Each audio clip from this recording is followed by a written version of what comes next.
ಧಾರವಾಡದಲ್ಲಿ ಡೆಂಗಿ ಪ್ರಕರಣಗಳ ಸಂಖ್ಯೆ ದಿನದಿಂದ ದಿನಕ್ಕೆ ಹೆಚ್ಚಾಗ್ತಾನೆ ಇದೆ.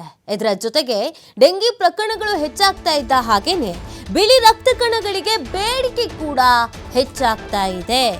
12 ರಕ್ತ ಭಂಡಾರಗಳಲ್ಲಿ ಬಿಳಿ ರಕ್ತ ಕಣಗಳಲ್ಲಿ ಸಂಗ್ರಹಕ್ಕೆ ಹರಸಾಹಸವನ್ನ ಪಡಲಾಗ್ತಾ ಇದೆ. ರಕ್ತ ಸಿಕ್ಕದೆ ಡೆಂಗಿ ಪೀಡಿತ ಮಕ್ಕಳ ಪೋಷಕರು ಕಂಗಾಲಾಗ್ಬಿಟ್ಟಿದ್ದಾರೆ. ಬೆರಳೆಣಿಕೆ ಯುವಕರಷ್ಟೇ ಸ್ವಯಂ ಪ್ರೇರಿತವಾಗಿ ರಕ್ತದಾನವನ್ನು ಮಾಡ್ತಾ ಇದ್ದಾರೆ.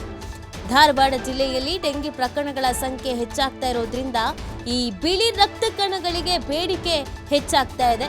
12 ರಕ್ತ ಭಂಡಾರಗಳಲ್ಲಿ ಬಿಳಿ ರಕ್ತ ಕಣಗಳ ಸಂಗ್ರಹಕ್ಕೆ ಹರಸಾಹಸವನ್ನ ಪಡಬೇಕಾದಂತ ಒಂದು ಪರಿಸ್ಥಿತಿ ಸದ್ಯಕ್ಕೆ ನಿರ್ಮಾಣ ಆಗ್ಬಿಟ್ಟಿದೆ. ಈ ರಕ್ತ ಸಿಕ್ಕದೆ ಡೆಂಗಿ ಪೀಡಿತ ಮಕ್ಕಳ ಪೋಷಕರು ಕಂಗಾಲಾಗ್ಬಿಟ್ಟಿದ್ದಾರೆ. ಕೇವಲ ಬೆರಳೆಣಿಕೆ ಯುವಕರಷ್ಟೇ ಸ್ವಯಂ ಪ್ರೇರಿತವಾಗಿ ಬಂದು ರಕ್ತದಾನವನ್ನ ಮಾಡ್ತಾ ಇದ್ದಾರೆ. ಸೊ ಇದರ ಬಗ್ಗೆ ಅರಿವು ಮೂಡಿಸುವಂತ ಕೆಲಸವನ್ನ, ರಕ್ತದಾನ ಮಾಡಿ ಅಂತ ಕೇಳ್ಕೊಡುವಂತ ಕೆಲಸವನ್ನ ಇದೀಗ ಹೆಚ್ಚು ಮಾಡಲಾಗ್ತಾ ಇದೆ. ಬಿಳಿ ರಕ್ತ ಕಣ ಬೇಡಿಕೆ ಹೆಚ್ಚಾಗಿರೋದ್ರಿಂದ ಜಿಲ್ಲಾಡಳಿತದ ಗಮನಕ್ಕೂ ಕೂಡ ತರಲಾಗಿದೆ. ಆರೋಗ್ಯ ಇಲಾಖೆ ವತಿಯಿಂದಲೂ ಕೂಡ ಇದರ ಬಗ್ಗೆ ಅರಿವು ಮೂಡಿಸುವಂತ ಕೆಲಸವನ್ನ ಮಾಡಲಾಗ್ತಾ ಇದೆ.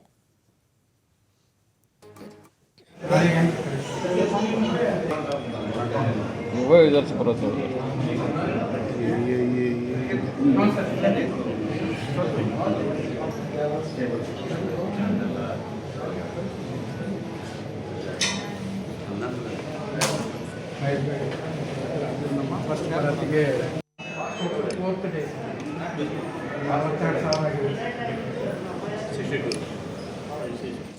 ಇನ್ನು ಇದಕ್ಕೆ ಸಂಬಂಧಪಟ್ಟಂತೆ ನಮ್ಮ ಪ್ರತಿನಿಧಿ ಯಲ್ಲಪ್ಪ ಸೋಲರಗಪ್ಪ ಅಲ್ಲಿನ ಅಧಿಕಾರಿಗಳನ್ನ ಮಾತನಾಡಿಸಿದ್ದಾರೆ. ಏನು ಹೇಳ್ತಾರೆ ನೋಡೋಣ ಬನ್ನಿ. ಡೆಂಗ್ಯೂ ಮಹಾಮಾರಿ ಇವತ್ತು ರಣಕೇಕೆ ಆಗ್ತಾ ಇದೆ. ಸಾಕಷ್ಟು ಜನಗಳನ್ನು ಇವತ್ತು ಬಲಿ ತೆಗೆದುಕೊಳ್ತಾ ಇದೆ. ಇವತ್ತು ಬದುಕಲೇಬೇಕು ಅಂದರೆ ಅವ್ರಿಗೆ ಇಲ್ಲಿಂದರೆ ಬಿಳಿ ರಕ್ತ ಕಣಗಳು ಅವಶ್ಯಕತೆ ಇದ್ದಾವೆ. ಆದರೆ ಧಾರವಾಡ ಜಿಲ್ಲೆಯಲ್ಲಿ ಒಂದು ಕಡೆ ಅಂದರೆ ಡೆಂಗ್ಯೂ ಮಹಾಮಾರಿ ಇವತ್ತು ಎಗ್ಗಿಲ್ಲಿದೆ ಅಂತಂದರೆ ಇಲ್ಲಿವರೆಗೂ ಅಂದರೆ 600 ಜನರಲ್ಲಿ ಪಾಸಿಟಿವ್ ಕಾಣಿಸ್ಕೊಂಡ್ರೆ ಇವತ್ತು ಅವರೆಲ್ಲರಿಗೂ ಬೇಕಾಗಿದ್ದು ಬಿಳಿ ರಕ್ತ ಕಣಗಳು. ಆದರೆ ಬಿಳಿ ರಕ್ತ ಕಣಗಳೇ ಅಂದರೆ ರಕ್ತ ಭಂಡಾರದಲ್ಲಿ ರಕ್ತ ಕಣಗಳ ಕೊರತೆ ಕಾಣ್ತಾ ಇದೆ. ಈ ಸಂಪುಟಕ್ಕೆ ನಮ್ಮ ಜೊತೆ ಮಾತನಾಡಲಿಕ್ಕೆ ದತ್ತಮೂರ್ತಿ ಕುಲಕರ್ಣಿ, ಇನ್ನು ರಾಷ್ಟ್ರೋತ್ಥಾನ ರಕ್ತ ಭಂಡಾರ ಸಂಸ್ಥೆಯ ಮುಖ್ಯಸ್ಥರಾದ ಅವ್ರನ್ನ ಮಾತಾಡ್ತೀನಿ. ಸರ್, ಬಿಳಿ ರಕ್ತ ಕಣಗಳು ಕೊರತೆ ಇದೆ, ಹೀಗಾಗಿ ಸಾಕಷ್ಟು ಜನ ಇವತ್ತು ಬಿಳಿ ರಕ್ತ ಕಣಗಳು ಸಿಗದಲ್ಲ ಕಾರಣನೇ ಜೀವ ಹೋಗ್ತಾ ಇದೆ. ಸರ್, ಈ ಪ್ರತಿ ವರ್ಷ ಏನು ಈ ಮಳೆಗಾಲ ಬಂದ ತಕ್ಷಣ ಈ ಡೆಂಗು ಇರುತ್ತೆ. ಆದರೆ ಈ ವರ್ಷ ಸ್ವಲ್ಪ ಹೆಚ್ಚಿಗೆ ಇದೆ. ಪ್ಲೇಟ್ಲೆಟ್ಸ್ ಏನಿದೆ, ಪ್ರತಿಯೊಬ್ಬರು ಪ್ಲೇಟ್ಲೆಟ್ಸ್ ಕೊಡ್ಲಿಕ್ಕೆ ಬರಲ್ಲ. ಅದು ಒಂದು ಸಪ್ರೇಟ್ ವೇನ್ ಇರುತ್ತೆ. ಆ ವೇಟ್ನಿಂದ ನಾವು ಪ್ಲೇಟ್ಲೆಟ್ ತೆಗಿತೀವಿ. ಒಮ್ಮೆ ಒಂದು ಪ್ಲೇಟ್ಲೆಟ್ಸ್ ತೆಗಿಲಿಕ್ಕೆ ಮಿನಿಮಮ್ 1 ಅವರ್ ಹಿಡಿಯುತ್ತೆ. ಆಮೇಲೆ ಪ್ಲೇಟ್ಲೆಟ್ಸದ್ದು ಏನಿದೆ ಅಂತಂದರೆ ಅದರ ಸೆಲ್ಫ್ ಲೈಫು ಬರೀ 3 ದಿವಸ ಇರುತ್ತೆ. ಹೀಗಾಗಿ ಪ್ಲೇಟ್ಲೆಟ್ಸ್ ನಾವು ತೆಗೆದು ನಮ್ಮಲ್ಲಿ ಇಡಲಿಕ್ಕಾಗಲ್ಲ. ಹೀಗಾಗಿ ನಾವು ಅನೇಕ ಜನರು ರಕ್ತದಾನಿಗಳು ಪ್ಲೇಟ್ಲೆಟ್ಸ್ ಕೊಡಲಿಕ್ಕೆ ನಾವು ಫೋನ್ ಮಾಡಿದ ತಕ್ಷಣ ಬರ್ತಾರೆ. ಆದರೆ ಶಾರ್ಟೇಜ್ ಇರೋದರಿಂದ ಈ ಹೆಚ್ಚಿನ ಸಂಖ್ಯೆಯಲ್ಲಿ ಯುವಕರು ಮತ್ತು ಇದರಲ್ಲಿ ಪ್ಲೇಟ್ಲೆಟ್ಸ್ ಕೊಡಲಿಕ್ಕೆ ಬರಬೇಕು ಅಂತೇಳಿ ನಾನು ವಿನಂತಿ ಮಾಡ್ಕೊಳ್ತಾ ಇದ್ದೀನಿ. ಧಾರವಾಡ ಜಿಲ್ಲೆಯಲ್ಲಿ 12 ಬ್ಲಡ್ ಬ್ಯಾಂಕ್ಗಳಿವೆ. 12 ಬ್ಲಡ್ ಬ್ಯಾಂಕ್ಗಳು ಇದೇ ರೀತಿ ಪರಿಸ್ಥಿತಿ ನಿರ್ಮಾಣ ಆಗಿದೆ. ಸರ್, ಹೇಗೆ?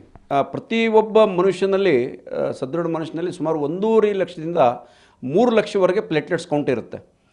ಯಾವಾಗ ಡೆಂಗು ಆದ ತಕ್ಷಣ ಇಮಿಡಿಯೇಟ್ ಪ್ಲೇಟ್ಲೆಟ್ಸ್ ಕೌಂಟು ಅದು ಇವನ್ 15-20 ಸಾವಿರ ತನಕ ಬಂದ ತಕ್ಷಣ ಇಂಟರ್ನಲ್ ಬ್ಲೀಡಿಂಗ್ ಸ್ಟಾರ್ಟ್ ಆಗುತ್ತೆ. ಅದಕ್ಕೆ ಪ್ಲೇಟ್ಲೆಟ್ಸ್ ಹಾಕಲೇಬೇಕಾಗತ್ತೆ. ಅದನ್ನು ನಾವು ಪ್ರಯತ್ನ ಮಾಡ್ತಾ ಇದ್ದೀವಿ. ಆ್ಯಕ್ಚುಲಿ ಪ್ಲೇಟ್ಲೆಟ್ಸ್ ಕೊಡಲಿಕ್ಕೆ ಡೋನರ್ಸ್ ಕರೆಸ್ತಾ ಇದ್ದೀವಿ. ಡೋನರ್ ಬರ್ತಾ ಇದ್ದಾರೆ. ಬಟ್ ಸಂಖ್ಯೆ ಶಾರ್ಟೇಜ್ ಇದೆ ಯುವಕರ ಇದರಲ್ಲಿ ಪ್ಲೇಟ್ಲೆಟ್ಸ್ ಕೊಡುವಂಥವ್ರು. ಇದನ್ನು ಸರಿದೂಗಿಸ್ಬೇಕಾದ್ರೆ ಏನು ಮಾಡಬೇಕು ಸರ್? ಸರಿ ಮಾಡಬೇಕಂದ್ರೆ ನಾವು ನಮ್ಮ ಏನು ಮನೆ ಹತ್ತಿರ ಅಕ್ಕಪಕ್ಕದಲ್ಲಿ ಏನು ಒಂದು ನಿಂತ ನೀರಿರ್ಬೋದು, ಆ ರೀತಿ ನೀರನ್ನು ಸ್ವಲ್ಪ ನಾವು ಇದನ್ನು ಮಾಡಬೇಕು. ಅಲ್ಲಿ ನೀರು ಇರಲ್ದಾರ್ದಂಗೆ ನಾವು ನೋಡ್ಕೊಳ್ಬೇಕು ಆ್ಯಕ್ಚುಲಿ ಯುವಕರು.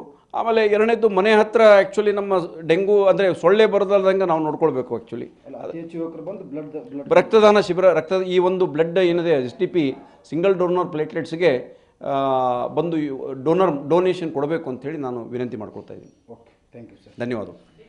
ಧಾರವಾಡ ಜಿಲ್ಲೆಯಲ್ಲಿ 12 ಬ್ಲಡ್ ಬ್ಯಾಂಕ್ಗಳಿವೆ. 12 ಬ್ಲಡ್ ಬ್ಯಾಂಕ್ಗಳಲ್ಲಿ ಇವತ್ತು ಬಿಳಿ ರಕ್ತ ಕಣಗಳ ಕೊರತೆ ಕಾಣ್ತಾ ಇದೆ. ನಾವು ಸಾಕಷ್ಟು ಪ್ರಯತ್ನ ಮಾಡ್ತೀವಿ, ಆದರೆ ಇವತ್ತು ರಕ್ತದಾನಿಗಳೇನಿದ್ದಾರೆ ಅವರೆಲ್ಲರೂ ಬಂದು ಇವತ್ತು ರಕ್ತವನ್ನು ಕೊಡ್ತಿಲ್ಲ. ರಕ್ತವನ್ನು ಕೊಟ್ಟರೂ ಸಹಿತ ಇವತ್ತು ಬಿಳಿ ರಕ್ತ ಕಣಗಳು ಎಲ್ಲರಲ್ಲೂ ಇರೋದಿಲ್ಲ. ಹೀಗಾಗಿ ಇವತ್ತು ಅತಿ ಹೆಚ್ಚು ಯುವಕರು ಇಲ್ಲಿಂದ ಮುಂದೆ ಬರಬೇಕು, ರಕ್ತದಾನ ಮಾಡಬೇಕು. ಇಲ್ಲಿ ಆ ರಕ್ತದಾನ ಮಾಡಿದಾಗ ಸಾಕಷ್ಟು ಜೀವಗೊಳ್ತೇವೆ. ಇದಕ್ಕೆ ಮುಂದಾಗಬೇಕು ಅನ್ನೋದು ಇಲ್ಲಿ ಟ್ರಸ್ಟಿಯ ಮಾತು. ಕ್ಯಾಮ್ರಾ ಜೊತೆ ಯಲ್ಲಪ್ಪ ಸೋಲರಗಪ್ಪ, TV5 ಹುಬ್ಬಳ್ಳಿ.